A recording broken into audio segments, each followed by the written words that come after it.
trematoda, yakni pada badan cacing dewasa terdiri dari skolek atau sebelum kepala, alat untuk melekat yang dilengkapi dengan batil hisap atau lengkok hisap. Yang kedua itu ada leher, tempat pertumbuhan badan, dan strobila itu sebagai badan terdiri dari segmen-segmen yang disebut dengan proboloid. Sistem reproduksinya itu hermafrodit atau yang berkelamin ganda. Bentar, Ahmad. Bentar. Strobilanya mana ya di anunya ini? Di gambarnya nggak kelihatan ya? Ya ada, Ibu. Kalau di gambar. Oke, lanjut. Dan sistem reproduksinya itu hermafrodit, yang dimaksud itu telur dilepaskan melalui prolotid atau yang tersendiri melalui lubang uterus embrio di dalam telur atau yang disebut dengan onkosfer. Next. Trematoda, yang next yaitu daur hidup trematoda. Trematoda atau cacing isap yang memiliki daur hidup yang berbeda-beda tergantung dari spesiesnya. Namun dari kelompok ini terdapat kesamaan, yaitu berkembang biak dengan aseksual pada inang perantara dan berkembang biak pada inang primer. Dan ada 7 daur hidup atau siklus hidup trematoda dimulai dari telur, yaitu trematoda bereproduksi seksual lalu menghasilkan telur, menjadi larva mirasidium, yaitu telur menetas menjadi larva bersilia yang disebut mirasidium yang akan menginfeksi inang perantara pertama. Lanjut menjadi sporosista. Dalam tubuh inang perantara ini, mirasidium berkembang menjadi kantong memanjang yang disebut sporosista. Sporosista dapat berkembang menjadi lebih banyak sporosista atau menjadi larva tahap berikutnya. Kemudian menjadi larva redia, yaitu di mana sporosista ini berkembang menjadi larva dengan mulut pengisap yang disebut dengan redia. Redia dapat berkembang menjadi lebih banyak redia atau menjadi larva tahap berikutnya.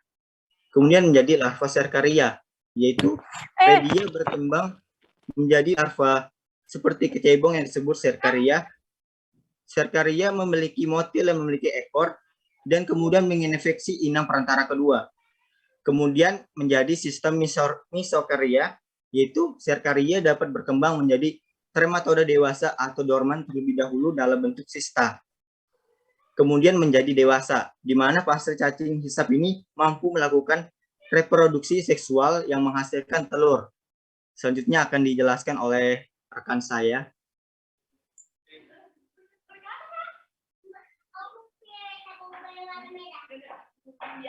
Boleh di next? Ya, baik. Selanjutnya ada morfologi pada trematoda. Jadi pada umumnya bentuk badan cacing dewasa pipih dorsoventral. Jadi dorsoventral itu adalah bentuk tubuh yang pipih, sehingga akan membagi tubuh menjadi 2 permukaan, yaitu permukaan atas berupa dorsal atau punggung, dan permukaan bawah berupa ventral atau perut, dan simetri bilateral. Lalu tidak mempunyai rongga badan. Untuk ukuran panjang cacing dewasa itu sangat beraneka ragam, dari 1 mm sampai kurang lebih 75 mm.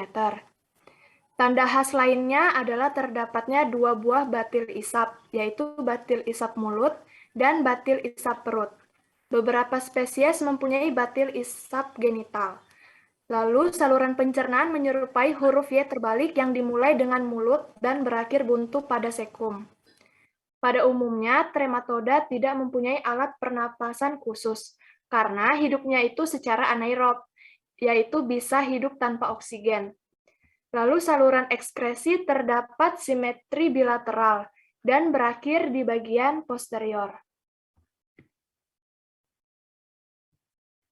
Lalu cacing ini juga bersifat hermafrodit, dengan alat reproduksi yang kompleks. Bisa di next? Lalu selanjutnya ada jenis-jenis trematoda. Nah, yang pertama ada trematoda usus, yaitu intestinal flucus. Nah, jadi trematoda usus ini habitatnya itu pada usus hospesnya. Contoh dari trematoda ini ada Fasciolopsis busci dengan spesies Fasciolopsis busci. Nah, ini menimbulkan penyakit fasciolopsiasis. Dari morfologinya itu berbentuk bulat panjang seperti daun, kelihatan tebal berdaging, terus ukurannya itu sekitar panjang 2-7 cm, lebarnya itu 0,5 sampai 2 cm, dan tebalnya 0,5 sampai 3 mm. Lalu tidak mempunyai cephalic cone atau tonjolan konis, lalu memiliki ventral suckernya lebih besar daripada oral suckernya. Terus untuk alat pencernaannya itu dimulai dari pharynx dan esophagus, dilanjutkan ke percabangan cecum ke posterior.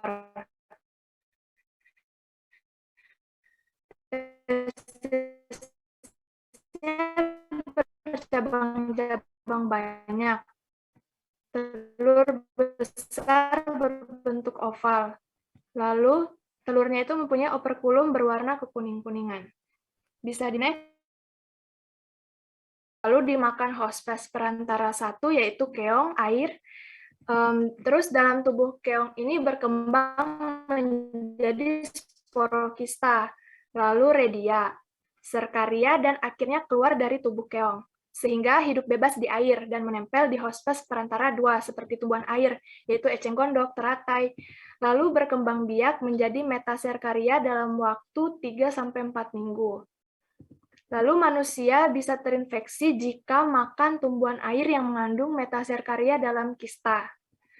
Lalu terjadilah ekskistasi dalam duodenum, melekatkan diri pada mukosa usus halus dan berkembang menjadi dewasa dalam waktu kurang lebih 1 bulan.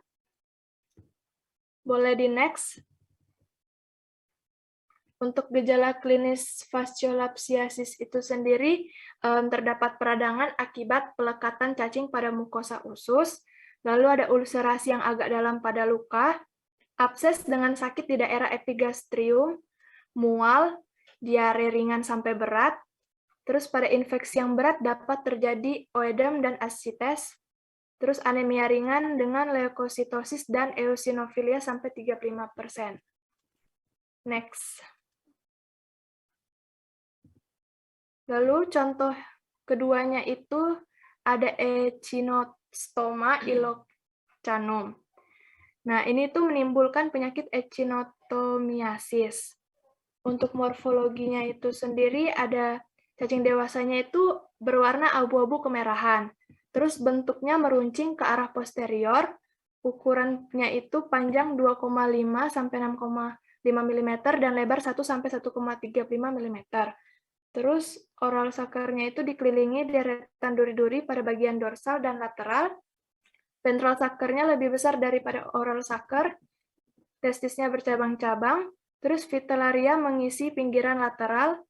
Telur mempunyai operkulum dan telur yang keluar dari tubuh cacing mengandung miracidium yang belum matang. Bisa di next. Lalu siklus hidupnya juga.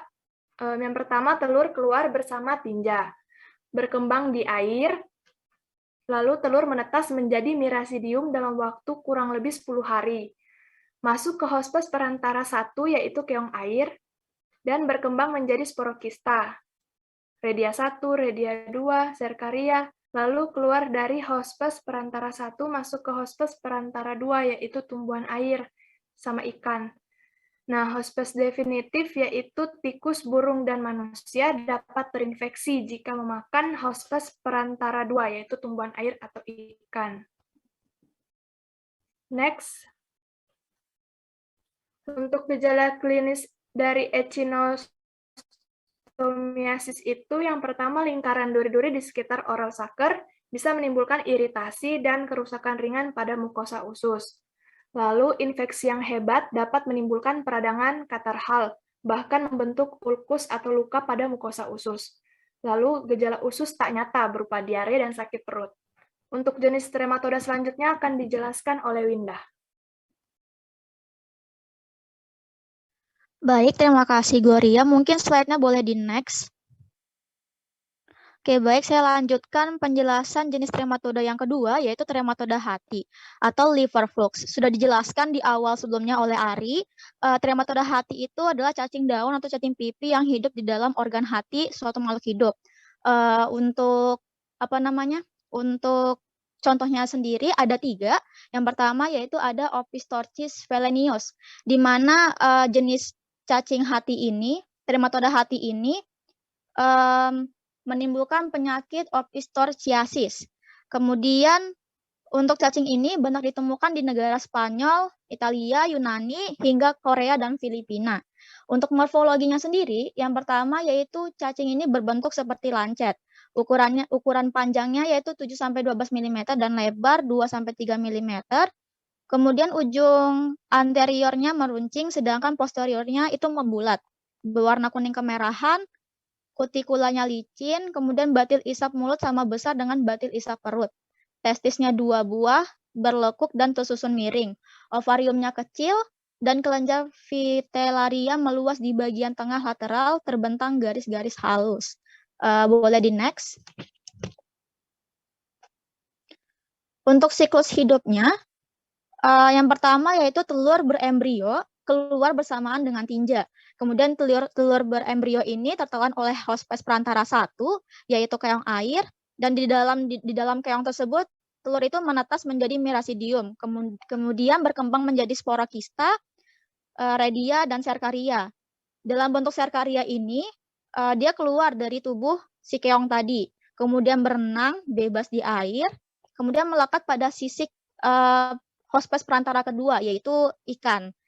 Di sisiknya ikan itu dia berubah menjadi metaserkaria.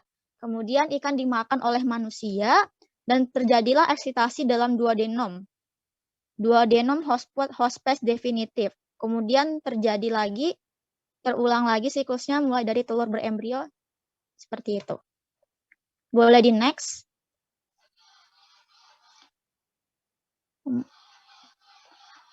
Mungkin di PPT-nya belum dimasukkan gejala klinisnya, saya bacakan saja. Gejala klinis dari opistorchiasis ini, cacing dewasa menyebabkan perubahan pada saluran empedu dan jaringan hati berupa radang dan penebalan saluran empedu. Gejala dan keluhannya ini tergantung dari berat ringannya infeksi dan infeksi ulangan. Infeksi yang ringan tanpa gejala atau hanya keluhan ringan saja. Infeksi yang berat dapat menyebabkan pembesaran hati disertai dengan ikterus. Pada stadium lanjut dapat terjadi sirosis hepatis disertai asites dengan oidem. Untuk cara diagnosisnya itu dilakukan dengan menemukan telur pada pemeriksaan tinja. Untuk pencegahannya yaitu tidak memakan ikan mentah atau setengah matang, tidak buang air besar sembarangan terutama di lokasi perairan, dan melakukan pengobatan pada penderita. Untuk pengobatannya sendiri bisa menggunakan obat praziquantel atau obat alternatif lainnya yaitu albendazole. Boleh di next. Contoh yang kedua dari trematoda hati yaitu Clonorchis sinensis. Clonorchis sinensis ini menimbulkan penyakit clonorchiasis, di mana dalam epidemiologinya cacing ini banyak ditemukan di negara-negara di mana penduduknya sering mengonsumsi ikan mentah seperti Jepang dan Taiwan. Untuk morfologinya sendiri, itu dia berbentuk pipis seperti daun berwarna abu-abu. Kemudian ukuran panjangnya 11-20 meter dan milimeter dan lebarnya 3-5 milimeter. Mempunyai 2 batil isap, zoeceum bercabang seperti huruf Y terbalik, mempunyai 2 testis, dan ovarium terletak di sebelah anterior testis dan sedikit berlobus. Boleh di next. Untuk siklus hidup dari Clonorchis sinensis ini sama seperti opistorchis tadi. Mungkin bisa di next. Bentar. Ya, Ibu. Ini kan sering sampean mengutip CDC ini ya. Apa CDC ini? Jadi mengutip ini dari CDC ini. Paham enggak? Ya, apa ini? Kepanjangannya? Masuk Ibu untuk kepanjangan dari CDC sendiri itu untuk Pusat Pengendalian dari Pencegahan Penyakit. Ya, jadi apa ini? Center of Disease Control. Ya. Ya, ini di Amerika ya. Ya, jadi kalau kita lihat lambang CDC ini ya itu produk anunya Amerika itu ya. Di sana dia luar biasa ya di Pusat Pengendalian Penyakit dan Pencegahan Penyakit di sana itu ya. Oke Nanda, bahkan di apa itu ya? apa universitas yang di Amerika yang terkenal itu? Harvard ya? Apa? Iya. Ya, Ibu. Itu university itu. Jadi di situ memang ini Nanda ya, apa preventif ininya ini banget. Jadi dokter-dokter di Indonesia itu yang kuliah ke sana itu banyak mengambil S2 S3-nya itu tentang Kesmas ya, kesehatan masyarakat ya, sehingga kita dulu punya apa namanya ya, karena memang di sana itu punya pusat seperti ini yang luar biasa. Kita dulu punya menteri kesehatan namanya Dr. Endang. Iya, dokter ya, tetapi orangnya kesmas banget. Gitu ya, waktu dia menteri itu Masya Allah, apa namanya, kebijakan-kebijakan kesehatan itu lebih banyak berpihak ke preventif promotif. Bahkan dulu itu sempat di Bontang dulu itu sudah sempat artinya kepala-kepala puskesmasnya itu orang-orang SKM gitu ya, sarjana kesehatan masyarakat bukan dokter. Kemudian juga sudah ada pusat-pusat kesehatan masyarakat gitu ya. Jadi puskesmas mulai diberdayakan sesuai dengan keberadaan awalnya gitu ya. Tetapi dengan berganti lagi pemerintah ya beda lagi ininya, kebijaksanaannya. Ya, gitu Nanda ya. Sedikit pengetahuannya takutnya lihat tapi tidak tahu apa maknanya. Oke Nanda, silakan. Lanjut. Baik, terima kasih Ibu atas penjelasannya. Mungkin slide-nya boleh di next. Baik, untuk gejala klinis dari klonosiasis ini, cacing dewasa menyebabkan perubahan pada saluran empedu dan jaringan hati berupa radang dan penebalan saluran empedu. Gejala dan keluhan ini tergantung dari berat ringannya infeksi dan infeksi ulangan. Infeksi yang ringan tanpa gejala atau hanya keluhan ringan saja, atau infeksi yang berat dapat menyebabkan pembesaran hati disertai dengan ikterus. Pada stadium lanjut dapat terjadi sirosis hepatis disertai dengan asites dan oidem. Untuk diagnosa penyakit ini dilakukan dengan menemukan telur pada pemeriksaan tinja. Untuk pencegahannya sama seperti opistorchis tadi, tidak memakan ikan mentah atau setengah matang, tidak buang air besar sembarangan, dan melakukan pengobatan pada penderita. Untuk obatnya juga sama, obatnya praziquantel dan alternatifnya albendazole. Boleh di next. Contoh trematoda hati yang ketiga yaitu vascular hepatica. Kita ketahui bahwa vascular hepatica ini menimbulkan penyakit vaskuliasis, di mana penyebaran atau epidemiologinya sendiri itu sudah ada di seluruh dunia atau disebut dengan kosmopolit, terutama di daerah-daerah peternakan domba, kambing, dan sapi. Untuk morfologinya berbentuk pipih seperti daun dengan bentuk bahu yang khas, mempunyai ukuran panjang 20-30 mm dan lebar 8-13 mm, mempunyai 2 batil isap, testisnya sebanyak 2 buah, ovariumnya bercabang-cabang, dan uterusnya relatif pendek dan berkelok-kelok. Boleh di next slide-nya. Untuk siklus hidupnya sendiri ada perbedaan dengan jenis contoh sebelumnya.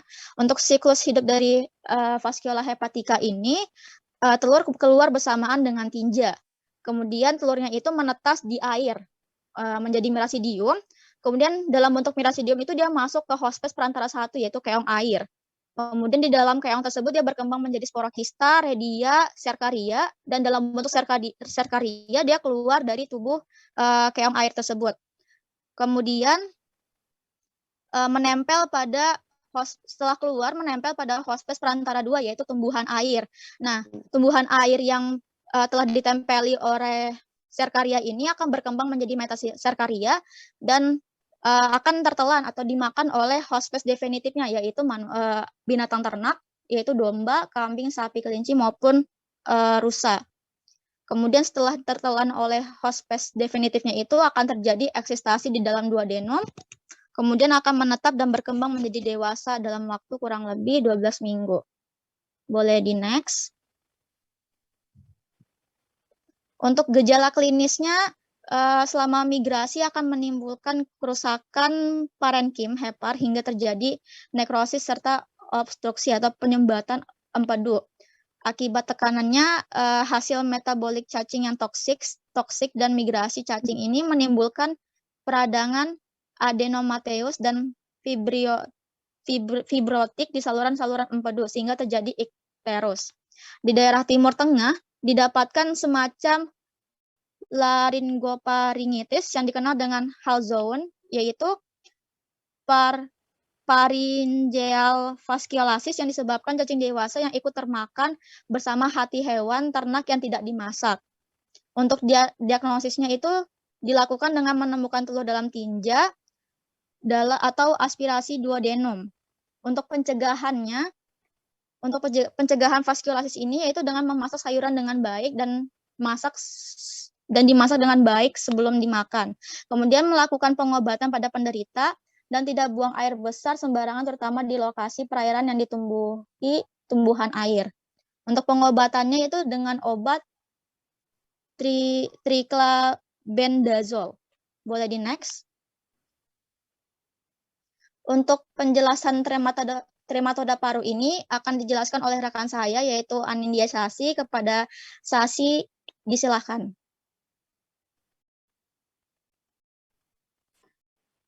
Baik, untuk jenis-jenis trematoda yang ketiga ada trematoda paru atau dengan nama lain Lungflukes. Cacing daun ini adalah cacing daun yang hidup di daerah organ paru-paru.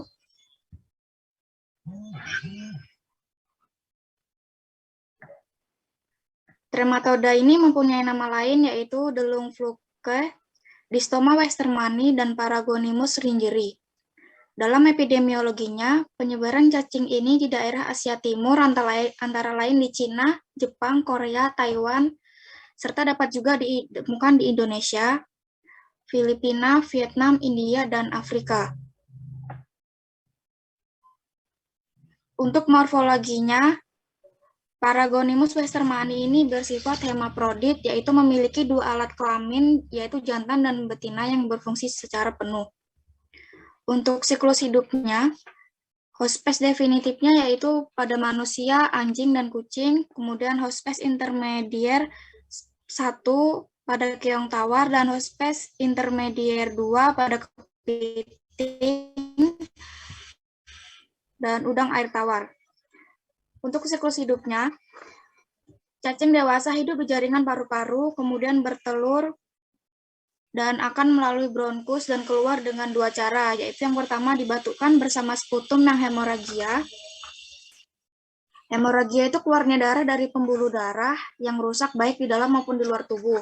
Kemudian untuk cara yang kedua yaitu jika sputum tertelan, maka telur akan masuk ke dalam saluran pencernaan dan akan keluar bersama tinja. Kemudian telur akan mengalami embrionisasi, jika jatuh ke air akan matang. Dalam 3-4 minggu menetas dan keluar mirasidium, kemudian mirasidium masuk ke hospes perantara 1,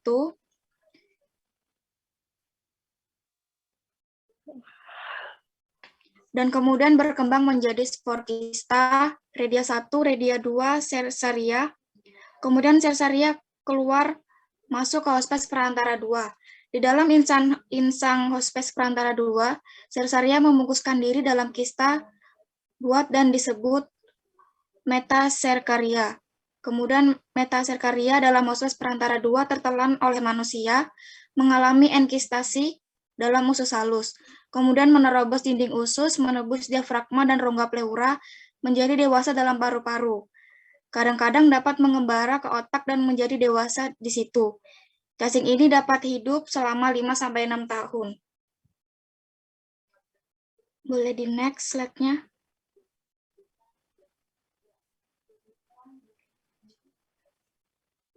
Untuk morfologi Paragonimus westermani, ia berbentuk seperti biji kopi, berwarna coklat kemerahan, memiliki panjang 7-12 mm, lebar 4-6 mm, dan ketebalan 3 mm.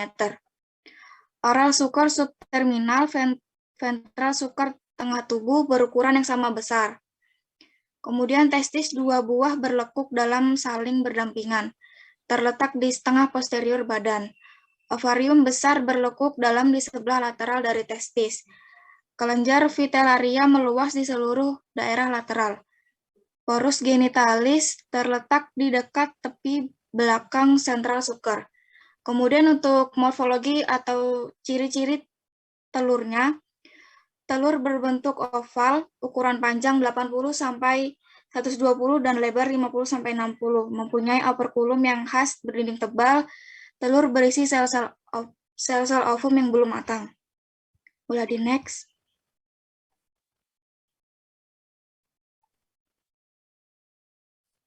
Untuk gejala klinis paragonimiasis pada paru-paru berupa kerusakan jaringan dan tampak juga infiltrasi sel jaringan.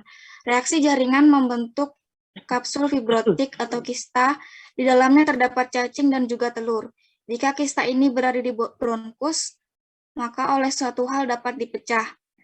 Gejala mula-mula batuk kering, kemudian batuk parah. Untuk pencegahannya, sama seperti contoh cacing yang sebelumnya,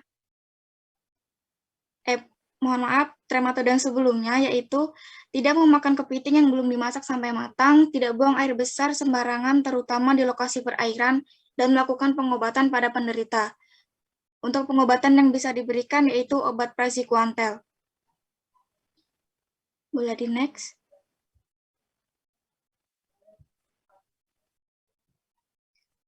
Untuk slide yang selanjutnya akan dijelaskan oleh rekan saya. Waktu dan tempat dipersilakan.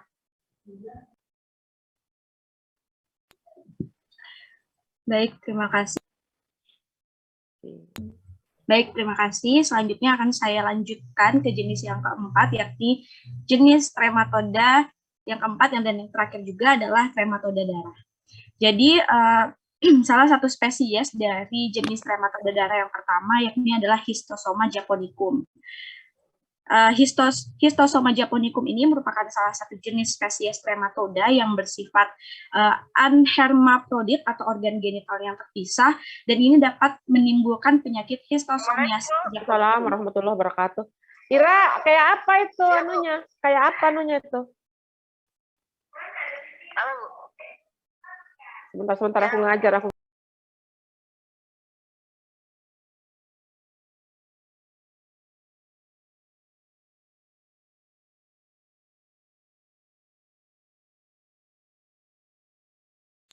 Oke, saya lanjut. Jadi tadi trematoda darah ini dapat menimbulkan penyakit yakni histosomiasis japonicum.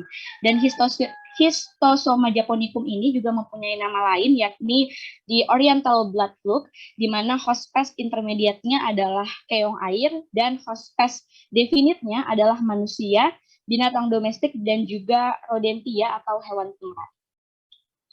Kemudian di sini ada morfologinya itu morfologi dari cacing dewasanya ini hampir mirip dengan histosoma, sedangkan morfologi telur yang membedakan adalah dari duri atau spina yang dimilikinya. Kemudian di sini ada siklus hidupnya seperti yang bisa teman-teman lihat di slide, ada gambar siklusnya, akan saya jelaskan secara singkat saja. Jadi cacing dewasa ini hidup, kemudian dia bertelur dan akhirnya masuk ke dalam lumen usus dan keluar dari tubuh itu bersama dengan tinja, dan akhirnya di dalam air saat bersama dengan keluarnya tinja di dalam air ini, telur itu menetas, kemudian keluar mirasidium dan akhirnya masuk kembali ke dalam hospes prantara, dan dia berkembang menjadi sporokista, kemudian keluar dari hospes prantara menjadi cercaria dan berpenetrasi ke kulit manusia. Setelah berpenetrasi ke kulit manusia, akan mengikuti sirkulasi darah menuju ke organ-organ tubuh yakni jantung, paru-paru, kemudian kembali lagi ke jantung dan masuk sirkulasi darah arteri dan akhirnya menjadi dewasa di vena mesenterica. Jadi tempat hidup pertama dari cacing dewasanya ini berada di vena mesenterica inferior di sekitar intestinum tenue, dan nantinya berkembang di situ dan akan masuk lagi ke vena mesenterica tersebut. Dan cacing dewasa ini dapat hidup berumur 5 sampai 6 tahun. Next slide.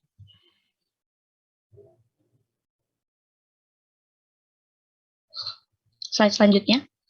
Oke, di sini ada gejala klinisnya. Jadi gejala klinisnya ini dalam organ yang terutama mengalami kerusakan tadi, yakni adalah usus dan hepar. Dan berat ringannya gejala infeksi tersebut itu tergantung dari jumlah cacing yang berada di dalam tubuh. Ada beberapa, dibagi menjadi beberapa stadium. Yang pertama ada stadium inkubasi, kemudian yang kedua ada stadium oviposition, kemudian yang ketiga ada stadium proliferasi dan juga penyembuhannya. Kemudian untuk cara diagnosisnya sendiri kurang lebih sama dengan beberapa spesies dari jenis trematoda yang sudah disebutkan di awal tadi, yakni dengan menemukan telur pada pemeriksaan tinja atau dengan pemeriksaan serologi secara fiksasi komplement. Kemudian untuk pencegahannya sama juga dengan beberapa jenis dari trematoda yang di awal tadi, yakni dengan pengendalian dan pengawasan air yang kita gunakan. Untuk pengobatannya ada praziquantal dengan dosis 60 mg per kilogram berat badan dalam 3 dosis pada 1 hari secara peroral. Kemudian untuk epidemiologinya sendiri dari Histosoma japonicum ini berada di Asia Timur seperti di negara Cina, Jepang, Taiwan, serta di Indonesia tepatnya di Danau Lindu dan di Napsu di daerah di Napu di daerah Sulawesi Tengah. Next slide. Ini yang presentasi mana orangnya nih? Si Saya, Melisa Ibu. kah? Melisa? Shania, Ibu. Mana orangnya nih? Nggak ada di ini. Oh ya. Ya lanjut saya. Baik, Ibu. Kemudian jenis yang kedua atau spesies yang kedua adalah Histosoma mansoni. Ini merupakan salah satu spesies trematoda darah yang memiliki sifat anhermaprodit juga, organ genital terpisah. Ini yang dapat menimbulkan penyakit histosomiasis mansoni. Atau penyakit histosomiasis mansoni ini disebut juga dengan Manson intestinal histosoniasis. Kemudian di sini siklus hidupnya kurang lebih juga sama dengan siklus hidup yang di awal tadi. Ini cacing dewasanya hidup, kemudian bertelur, masuk ke dalam lumen usus dan keluar dari tubuh bersama dengan tinja, dan akhirnya berkembang menjadi sporokista, kemudian keluar lagi dari hospes plantara menjadi Cercaria dan berpenetrasi ke kulit manusia dan akhirnya mengikuti sirkulasi darah dan masuk ke organ jantung, paru-paru dan kembali lagi ke jantung, masuk melalui sirkulasi darah arteri dan menjadi dewasa. Perbedaannya ini ada di tempat cacing dewasanya yang di Histosoma mansoni ini berada di vena mesenterica, dan cacing dewasa ini itu dapat berusia sampai 26 tahun dan dapat menghasilkan telur sampai 300 butir tiap cacing per harinya. Kemudian untuk morfologinya juga sama, yang membedakan adalah duri atau spina yang dimilikinya. Slide selanjutnya. Untuk gejala klinisnya yang membedakan di sini dari Histosoma japonicum yaitu adalah jumlah telurnya yang lebih sedikit sehingga terbentuk granuloma akibat ketimbun telur yang lebih ringan. Kemudian untuk cara diagnosisnya juga sama, yakni dengan pemeriksaan tinja, dan pencegahannya juga sama dengan jenis yang sebelumnya, yakni pengelolaan dari air yang kita gunakan dan pengobatannya dengan praziquantal. Yang berbeda adalah dosisnya, yang di awal tadi itu 40 mg per kilo berat badan dalam 3 dosis pada 1 hari. Kemudian untuk epidemiologi dari jenis cacing yang ini adalah di daerah lembah di Sungai Nil di Afrika, Arab, Brazil, dan juga Venezuela. Next slide, silakan. Selanjutnya spesies yang ketiga adalah Histosoma haematobium. Ini juga merupakan salah satu spesies trematoda darah yang bersifat anhermaprodit. Kemudian jenis ini itu dapat menimbulkan penyakit histosomiasis haematobium. Dan parasit ini juga disebut dengan the vesicle blood fluke. Kemudian ada morfologi hidupnya juga sama ya dengan histosoma yang lainnya, yang membedakan adalah dari duri atau spinanya. Kemudian untuk siklus hidupnya juga sama ya teman-teman dari yang sudah saya jelaskan di awal tadi, yang membedakan adalah tempat cacing dewasanya hidup. Untuk spesies Histosoma haematobium ini, dia cacing dewasanya hidup di vena sekitar vesika urinaria, uterus, dan juga di daerah pelvis. Kemudian juga ini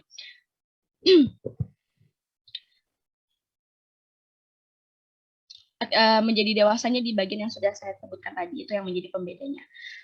Dan ini keluar bersama tubuh. Untuk dua jenis yang tadi itu keluar bersama tubuhnya, keluar bersama dengan tinja, sedangkan di spesies yang ini keluar dari tubuh bersama dengan urin. Slide selanjutnya. Untuk gejala klinisnya juga sama dengan jenis spesies yang sudah di awal tadi, yang membedakan ada pada stadium oviposition dan stadium proliferasi penyembuhannya. Dan pada stadium ini, gejalanya itu dapat berupa rasa sakit atau panas pada waktu kencing, keluar nanah pada akhir kencing, dan sakit di daerah suprapubikal dan perianal, serta sering kencing dan hematuria. Untuk diagnosisnya itu dengan menemukan telur pada pemeriksaan urin, dan untuk pencegahannya juga sama, yakni pengawasan pada air yang kita gunakan dengan pengobatan praziquantel juga. Untuk epidemiologinya, ini penyebaran parasit ini berada di area Afrika, Asia Barat, dan juga di Eropa Selatan. Silakan ke slide selanjutnya. Kemudian kita masuk kepada review jurnal. Jadi itulah dia tadi pemaparan materi dari materi trematoda. Selanjutnya untuk review jurnal yang pertama akan dibahas oleh rekan kelompok saya, yakni Gloria. Kepada Gloria, silakan. Baik, jadi jurnal ini diterbitkan pada tahun 2020 dengan judul Gambaran Infeksi Telur Cacing Fasciolopsis busci pada pencari ikan. Di sini metode penelitiannya itu berdasarkan studi literatur. Nah, jadi Fasciolopsis ini merupakan penyakit kecacingan golongan Trematoda spesies Fasciolopsis busci. Ini terjadi di desa Sei Papuyu, Kecamatan Babirik, Kabupaten Hulu Sungai Utara, Kalimantan Selatan pada tahun 1982. Angka yang terinfeksi itu sebesar 27% atau sekitar 148 orang positif dari 548 penduduk. Kasus Fasciolopsis busci endemik di 7 desa, di 3 kecamatan, yaitu Kecamatan Babirik, Sungai Pandan, dan Danau Panggang. Mencakup 1.555 penduduk dengan angka prevalensi positif fasciolopsiasis 7,8%. Jadi penyakit ini paling banyak diderita oleh anak-anak di bawah 10 tahun. Kecamatan Babirik ini merupakan permukiman di atas air pasang surut. Musim hujan, mata pencarian masyarakat itu menangkap ikan atau nelayan. Lalu pada musim kemarau, masyarakat di desa Sei Papuyu ini bertani dan berkebun. Pencari ikan terletak di Kecamatan Babirik, Kabupaten Hulu Sungai Utara. Nah, jadi masyarakat di sana itu sering melakukan aktivitas seperti mandi di air sungai, tidak mencuci tangan setelah mencari ikan, mengkonsumsi tumbuhan air seperti buah teratai dan buah palilak, sehingga bisa menyebabkan terinfeksi kecacingan Trematoda usus. Next slide. Nah, Ini tahun, jadi maaf Nanda, tahun berapa ini ini jurnalnya? Pada tahun 2020, Ibu. Oh, masih baru ya? Insya Allah. Ya. Lanjut, Nanda. Baik, jadi mengapa masyarakat di desa Sei Papuyu ini bisa terinfeksi fasciolopsis? Nah, yang pertama itu dari segi pekerjaan, di mana mereka bermata pencaharian berkebun atau bertani dan menangkap ikan. Kegiatan tersebut seringkali berhubungan dengan air, entah itu karena tidak sengaja meminum air ketika mencari ikan di sawah dan waktu mandi di air sungai. Lingkungan air sangat mungkin sudah terkontaminasi oleh telur atau larva cacing Fasciolopsis busci ini, terlebih lagi jika mereka tidak menggunakan sepatu atau sarung tangan ketika bekerja sebagai petani dan juga nelayan. Lalu penelitian anorital dan Center Disease Control menunjukkan bahwa data kejadian fasciolopsiasis dipengaruhi oleh perilaku masyarakat yang mengkonsumsi air mentah, terutama air rawa. Kemudian, kasus infeksi fasciolopsiasis di Indonesia itu pertama kali ditemukan oleh Handi Jaja pada tahun 1982 di Desa Sungai Papuyu, Kecamatan Babirik. Fasciolopsis busci ini bisa dieliminir jika kondisi fisik lingkungan cukup mendukung, yaitu pada kondisi kering. Slide selanjutnya. Untuk slide selanjutnya ini akan dibahas oleh rekan saya, Shania. Baik, terima kasih Gloria. Selanjutnya saya akan membahas jurnal yang kedua yang berjudul Distribusi Cacing Trematoda Saluran Pencernaan Katak dari Berbagai Lokasi Persawahan di Kabupaten Lombok Timur. Jurnal Pol 1 nomor 1 pada bulan April tahun 2021 oleh Christina Wolagole, Kolik Supriyadi, dan Dina Oktaviana. Baik, kita masuk ke pembahasan yang pertama di bagian pendahuluan. Jadi katak ini banyak ditemukan di lingkungan bebas, terutama di daerah persawahan, sehingga sangat memungkinkan sekali untuk terjadinya kontak langsung dengan berbagai jenis parasit dan mikroba atau katak yang menjadi reservoir. Di Pulau Lombok ini, tepatnya di daerah Senaru dan Gangga, ditemukan salah satu jenis katak, yakni sejenis Faegervaria, yang ditemukan di berbagai daerah persawahan di Indonesia dan dilaporkan terinfeksi berbagai jenis cacing dari nematoda, cestoda, dan juga trematoda.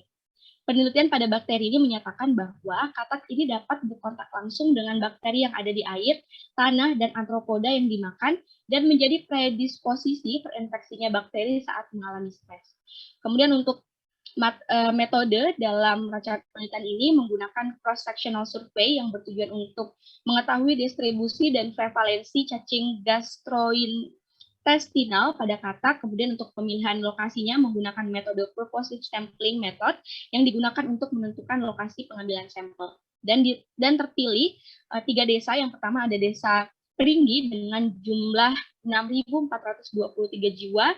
Yang kedua ada desa Prigabaya dengan total jiwa 14.059.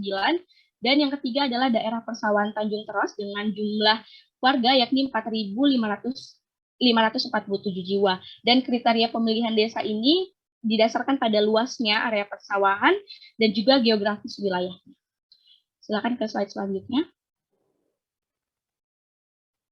Kemudian yang selanjutnya adalah hasil dan pembahasan dari jurnal yang kedua ini. Jadi dari 64 ekor katak sampel dari 3 wilayah yang terpilih tadi didapatkan morfologi cacing trematoda seperti yang ada di slide di sini teman-teman bisa lihat. Nah, jadi hasil pemeriksaan dari cacing trematoda tersebut ditemukan jenis Mesocoelium dan karakteristik ini memiliki karakteristik yang mirip dengan jenis cacing subspesies Mesocoelium yang memiliki panjang dan lebar. Yang diteliti oleh Yunus dan kawan-kawan pada tahun 2020 di daerah Lombok dan Gomes, pada tahun 2013 di daerah kota negara bagian Brazil yang menyatakan bahwa Mesocoelium subspesies Mesocoelium ini berukuran 200,43 mikrometer dan penelitian juga berakhir di Lombok dan Surabaya yang menyatakan bahwa kisaran panjang Mesocoelium ini rata-rata 200 sampai 256 mikrometer. Kemudian faktor yang menyebabkan distribusi cacing dari 3 desa yang sudah terpilih tadi, itu faktornya ada dari habitat hidup katak yang memiliki potensi untuk berkembang biak secara pesat. Dan penelitian juga menunjukkan bahwa angka distribusinya sangat tinggi. Dan faktor yang sangat mempengaruhi keberadaan trematoda dalam tubuh katak yang terinfeksi endoparasit tadi itu melalui 2 proses. Proses yang pertama yakni kontaminasi feses, air, tanah rumput yang mengandung telur atau larva dari berbagai hewan yang hidup di habitat sawah, dan proses yang kedua dari pakan alami yang menjadi perantara. Kemudian bagian kesimpulan dari jurnal yang telah kami baca ini, jadi dari penelitian tersebut didapatkan kesimpulan bahwa jenis cacing trematoda yang ditemukan dalam penelitian tersebut adalah subspesies Mesocoelium di 3 desa terpilih, yaitu Desa Pringgabaya, Desa Peringgi, dan Desa Tanjung Teros dengan faktor utama yakni habitat dari hidup katak yang memiliki potensi untuk berkembang biak secara pesat. Slide selanjutnya. Baik, rekan-rekan, itulah dia tadi penyampaian materi dari kami kelompok 2 dan juga review 2 jurnal yang telah kami sampaikan tadi. Semoga apa yang kami sampaikan bisa menjadi manfaat dan bisa menjadi ilmu baru untuk teman-teman semua. Akhir kata dari saya, terima kasih. Wassalamualaikum warahmatullahi wabarakatuh. Sania. Waalaikumsalam warahmatullahi wabarakatuh. Sebentar Sania, sebelum ini itu kan pada katak ya tadi jurnalnya ya, cacingnya pada katak. Terus ininya ke manusia seperti apa? Baik Ibu, dari jurnal yang sudah saya baca, dari jurnal tersebut itu hanya dijelaskan dari distribusi cacing pada kataknya saja Ibu, tidak ada dijelaskan dalam jurnal tersebut untuk ke manusianya. Iya, karena kalau penelitian itu kan ya memang hanya melihat seperti itu gitu ya, jadi kan tidak melihat ya kalau mungkin kepada manusianya penelitian sendiri lagi kan gitu ya. Ya jadi kalau ya Yang jelas kalau ada orang mengkonsumsi katak, ya ada enggak orang mengkonsumsi katak? Bisa saja ada Ibu, cuman Ada ya? juga Cuma kita jarang ada yang mau. ada kok warung tertentu itu yang ada menyiapkan ular, buaya, katak, ya. Ya, jadi ternyata yang penting kita ketahui bahwa ternyata katak ini bisa menjadi penyebar ya, penyebar cacing itu tadi ke banyak tempat gitu ya, karena pergerakan dari katak itu sendiri, seperti itu ya. Iya, jadi dia bisa ini, tapi mungkin perlu ininya ke manusia seperti apa ya? Mungkin perlu ditelusuri lagi ya. Iya, yang jelas kalau mereka makan katak dan itu memang manusia juga merupakan host-pest, ya terserah apa dia host-pest pratara atau yang lainnya, ya kemungkinan besar bisa. Iya baik Nanda. Alhamdulillah, jadi tugas selanjutnya adalah menilai ya, menilai ini cukup bagus nih menurut saya presenter-presenternya. Materinya saya pikir sudah ini ya, tolong yang lain juga diambil materinya itu sudah cukup banyak ya artinya dan jelas ya memang yang dibahas di dalam cacing prematoda platyhelminthes ya itu gitu ya jadi kemudian didukung juga oleh adanya jurnal-jurnal yang masih ini. Cuma mungkin bagusnya ke depannya yang belum ini yang kelompok selanjutnya coba cari jurnal yang di daerah kita sendiri ada enggak ya? Yang di Kalimantan Timur ya Kalimantan lah ya. Tidak di Jawa atau tidak di seperti tadi ya. Itu juga boleh, tetapi cari juga untuk di daerah kita supaya bisa menjadi perbandingan. Apalagi kita terutama di Samarinda ini kan daerah rawa juga ya. Kemudian kita melihat juga pemukiman masyarakat juga masih banyak tempat-tempat yang kumuh. Nah, apakah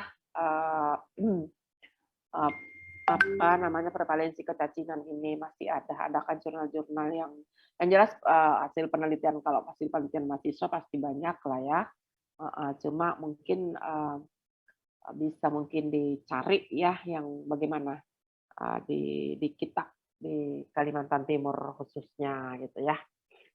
Ada bahan kita mengini bahwa sebenarnya bagus loh dilakukan ini ya. Jadi tapi kalau kita mau melihat prevalensinya sih sebenarnya di puskesmas itu tapi cuma puskesmas itu juga kadang datanya tidak lengkap gitu ya. Tidak ini ya. Jadi mungkin sudah banyak juga jurnal yang dipublikasi ya kita bisa download gitu ya Nanda ya.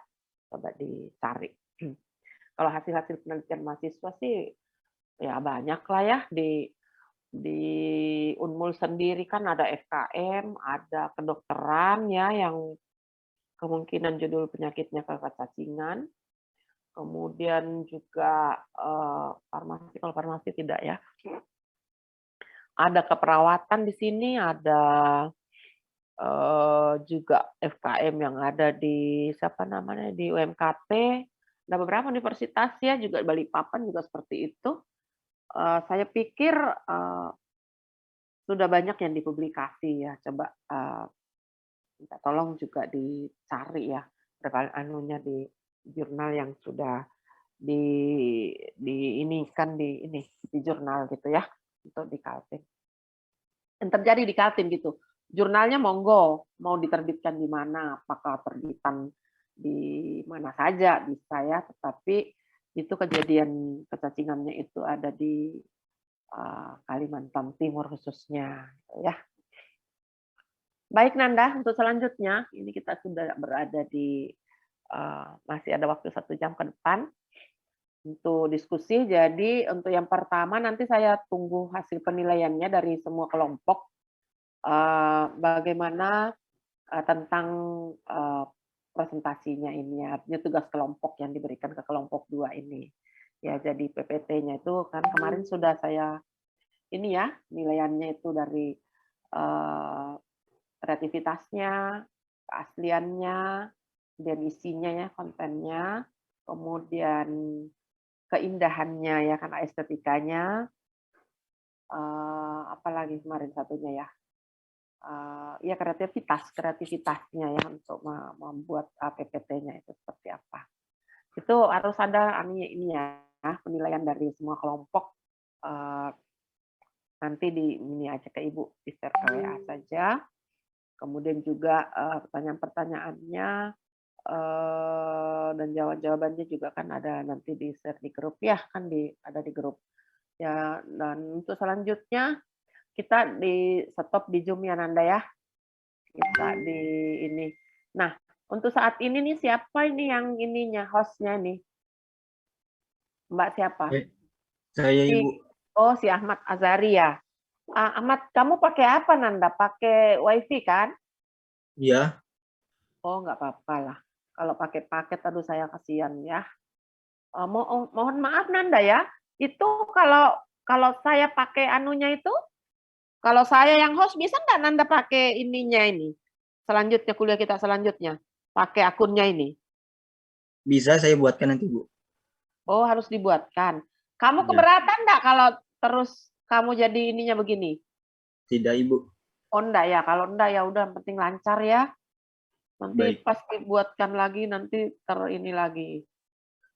Ya monggo yang mana aja sih Nanda, mau ke Ibu juga boleh ya. Saya sih sangat ini Nanda ya, apa kalau sampai mahasiswa yang mengeluarkan biaya besar ya untuk kepentingan junjung kita ini, aduh saya ini banget gitu Nanda ya, apalagi kalau kayak kemarin itu kesian males saya bolak-balik gitu ya, minta ke mahasiswa, ternyata mahasiswanya tuh paket saja Masya Allah ya bablas lah kalau bejum sejam aja tuh sudah habis ya paketnya ya. Ya nggak apa-apa ya kalau memang mau ya, kalau mau ke Ibu juga nggak apa-apa Nanda ya. Jadi cari yang bagusnya saja ya, yang tidak memberatkan. Baik Nanda, oke ya, kita untuk sementara di Zoom kita akhiri di sini ya. Dan nanti lanjut di WA-nya Ibu insya Allah bisa mengini lewat WA ya. Gimana Nanda? Ada yang jadi nanti pertanyaan-pertanyaannya ini aja didiskusikan di WA-nya. Oke ya. Maaf Ibu, izin bertanya dulu Ibu. Oke sayang. Tadi untuk penilaian dari kelompok lain disampaikan melalui WA juga Kak Ibu atau? Iya, kan nanti kan kamu ini kan si Mbak Sania ya atau siapa ini kelompoknya itu memberikan kesempatan kepada kelompok lain untuk menilai. Ya kelompok 1 gimana, kelompok 2 gimana. Ya nanti di situ kan langsung tertulis kan? Ya. Langsung tertulis kan maksudnya jawabannya kan? Ya sama dengan jawaban pertanyaan biasa ini ya. Pertanyaan diskusinya itu.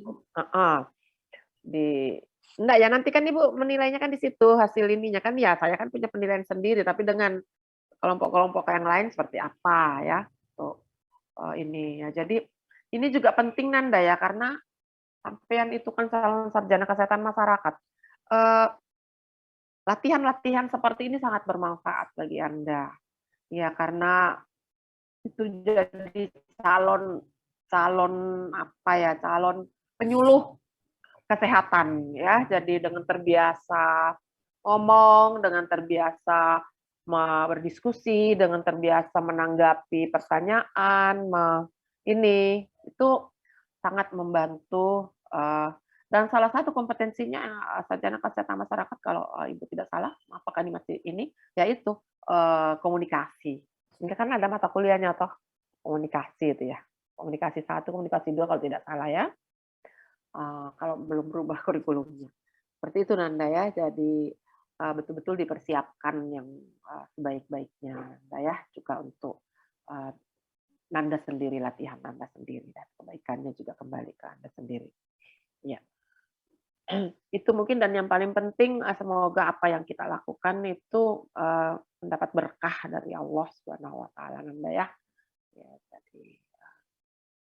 jadi niatnya ya berbagi ilmu ya, semoga Allah memudahkan gitu ya. Udah ya Nanda, masih ada? Izin masuk Ibu. Ya, silakan. Ibu, kan ini kebetulan di Sikemas RPS-nya belum ada. Apakah boleh minta RPS-nya Ibu? Karena kan mungkin untuk materi-materi presentasi itu sendiri ada di ada sih, RPS. tapi tidak terlalu terikat sih Nanda. Yang penting pokok bahasannya ya. Atau saya ini aja dulu ya. Coba nanti saya cari baru saya ini. Saya ada di sini tapi mau saya kirim ke ini ya Nanda ya. Atau nanti kapan kita ketemu bawa aja flash disknya ya. Di copy aja.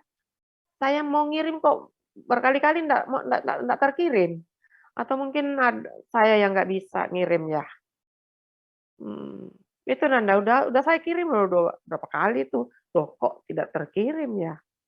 Nantilah kalau ada anak-anak di rumah sini bisa mungkin mengirimkan ke grup itu ya. Ya Nanda ya. Baik, Ibu. Tapi kalau nanti memang harus diberikan ya, karena untuk patologi juga belum ini ya, belum. Jadi untuk minggu depan yang kelompok 3 ya lanjut aja ke stoda, sama ini polanya. Itu sudah benar kok ininya. Ya, jadi yang dibahas itu sudah benar. Malah mungkin di RPS itu kan bisa berubah-ubah sih ya. Itu kan tidak selalu harus seperti itu ya, boleh kita tambahin, boleh kita kurangi gitu ya. Ya cuma karena kemarin kita RPS itu ya administrasi ya gitu ya. Tapi ya pokok-pokok bahasannya memang harus ada di situ gitu ya. Ya enggak keluar dari situ, itu kan perencanaannya. Ya, jadi kalau untuk pengembangannya boleh kok ya. Ya Nanda, insya Allah Nanda ya. Ini saya sudah mencoba ngirim itu tapi nggak bisa. Dari file Ibu di sini biasanya kan tinggal ada panah itu. Tinggal pencet itu kan untuk dibagi gitu. Tapi kok nggak bisa ya? Mungkin ada sesuatu di laptop Ibu Nanda ya. Baik Ibu, izin bertanya kembali Ibu. Ini kan untuk presentasi ini ada 12 kelompok dan baru 2 kelompok yang presentasi. Mungkin kemungkinan besar mungkin pertemuan dengan Ibu sampai UTS. Jadi mungkin karena ini sudah pertemuan ketiga, sisa 4 ini ya? Ya Ibu, sisa 4 pertemuan lagi. Jadi kan masih ada 10 kelompok. Jadi pertanyaan saya, jadi untuk 10 kelompok ini apakah akan presentasi di pertemuan Ibu Tika juga atau memang presentasinya hanya di pertemuan Ibu? Enggak, lanjut sampai selesai biokimia. Nanti kelompok nanti Bu, sisanya itu kan Bu Tika nanti yang atur ya gimana untuk biokimia itu. Biokimia kan agak sulit kayaknya kalau tidak dijelasin ya. Tapi nggak apa-apa nanti disisain berapa kelompok. Paling tidak ya 8 kelompok ya untuk Ibu ya. Ya sisanya ya Bu Tika. Kan cuma 12 kelompok toh? Iya Bu, cuma 12 kelompok. Iya kan enggak harus, kan bisa saja satu pokok bahasan 2 kali pertemuan gitu. Ini kayak kita nematoda ini kan 2 kali ya. Kan dengan sudah terambil oleh Ibu 2 kali kan ya. Sudah terambil oleh Ibu kemarin pengantarnya kan. Baru 2 kelompok kan ini presentasi. Nematoda dengan trematoda, terus testoda.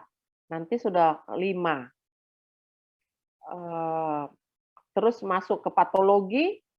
Patologi itu bisa tidak harus satu kualifikasi, ini kan agak panjang ya. Nanti mungkin nanti kita aturlah ke depannya supaya selesai patologi itu sampai kelompok berapa gitu ya. Sehingga sisanya biokimia itu juga 8 kali pertemuan sih biokimia itu ya. Lebih kayaknya Nanda ya. Ibu masuk, Ibu Tika itu biasanya cuma 6 kali. Itu 16 kali itu kan dengan UTS sama UAS. Jadi pertemuannya itu 14 kali. Kalau diambil Ibu 8 kali, berarti 8 kali pertemuannya di luar UTS ya.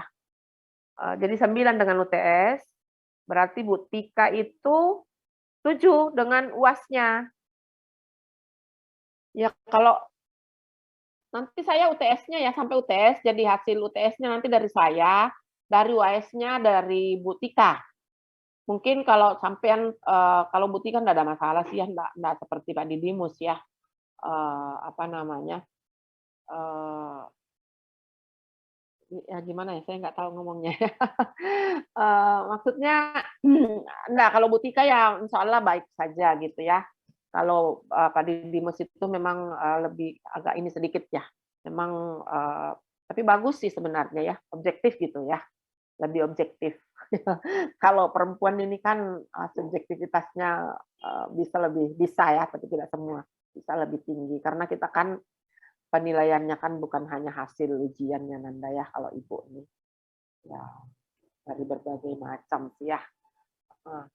Tapi kalau memungkinkan saya juga memberi UAS, ujian UAS ya bisa juga, nanti kita lihat ya. Baik Nanda, ada lagi sudah? Kita lanjut dengan ini ya. Sebenarnya bisa 2 kelompok. Nanti kalau kelompok patologi bisa dua pokok bahasan satu kali pertemuan ini. Jadi nanti bisa, kalau jangan khawatir Nanda, semua nanti dapat lah. Ya, semua dapat tugasnya gitu ya. Baik. Masih ada lagi? Si Saniah ini di mana Saniah ini? Di Samarinda aja ya? Dia orang Samarinda, Ibu. Oh, jadi sudah pernah offline ya? Iya, Ibu, sudah pernah. Iya, kayaknya saya hafal mukanya ini.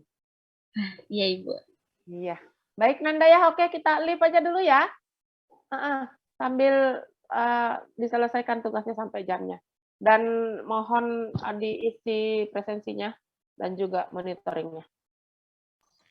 Terima kasih banyak, Ibu. Oke ya sayang, subhanakallahumma bihamdika, asyhadu an la ilaha illa anta astaghfiruka wa atubu ilaik. Ya silakan lanjut Nanda. Saya live ya.